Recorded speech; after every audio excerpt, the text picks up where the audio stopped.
बघा मित्रांनो, सोप्या पद्धतीने कंपॅरेटिव्ह डिग्रीचं वाक्य तयार कसं करायचं तर पहा, तुम्हाला एवढं वाक्य तयार करता येतं, सचिन इज ग्रेट. ओके, आता याला काय करायचं, ग्रेटला शेवटी ER लावायचं, त्यानंतर दॅन लिहायचं आणि दुसऱ्या एखाद्या व्यक्तीचं नाव लिहायचं. आता वाक्य कसं झालं, Sachin is greater than Lara, म्हणजे सचिन जो आहे लारापेक्षा ग्रेट आहे.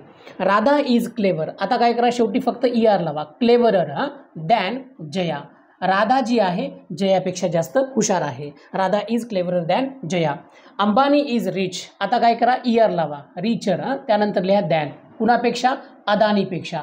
Ambani is richer than Adani. Next, Mahesh is tall, tall उंच, ER लावा, टॉलर दॅन गणेश. महेश जो आहे तो गणेशपेक्षा जास्त उंच आहे.